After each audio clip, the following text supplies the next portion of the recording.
Bon, aujourd'hui, une petite vidéo pour faire le point sur la sécurité. Vu qu'il y a eu beaucoup de monde qui s'est installé quand on n'a pas eu qui s'est inquiété quand on n'a pas eu de nouvelles pendant qu'on était au Belize dans les Sapodias, je voulais faire un point à tout le monde. Donc, sachez que déjà, au niveau communication, on a une VHF qui permet de communiquer avec les autres bateaux, les gardes-côtes. C'est vrai, elle ne porte qu'à 10 000. Cette VHF, elle est alimentée par une antenne indépendante.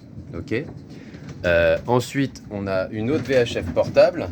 Celle-là, elle porte à 2000, donc c'est clairement de la connexion avec ce qui est à proximité. Et celle-là, elle est autonome, elle a sa petite antenne, elle est étanche, si elle tombe à l'eau, elle clignote. Ensuite, au niveau reconnaissance des bateaux, on a ce qui s'appelle un AIS. Alors un AIS, c'est Automatic Identification System, qui est alimenté par une deuxième antenne, une antenne VHF. Par contre, ce qui est important à savoir avec l'AIS, c'est qu'en fait, il permet de voir les autres bateaux, leur direction, leur vitesse, et d'être vu, c'est parce qu'on a un émetteur-transmetteur, et d'être vu par ces autres bateaux.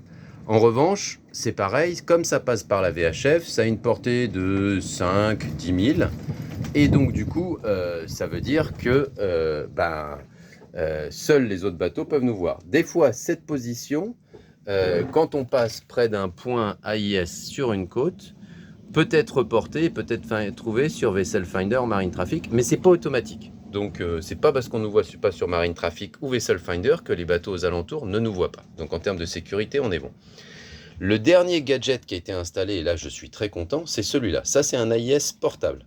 On en a chacun dans notre gilet qu'on porte dès que les conditions sont un petit peu plus dures.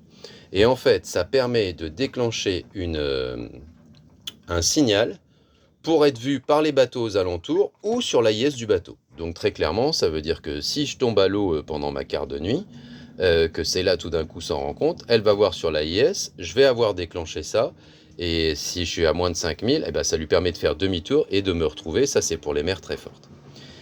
Pour terminer, pas pour terminer, on a une PLB. Ça, c'est ce qu'on a sur nous quand on est en train de naviguer.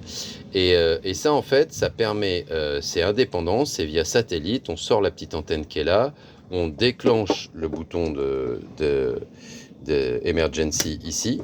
Et ça, en fait, ça permet de faire une triangulation et ça envoie un message aux CROUS et aux gardes-côtes locaux.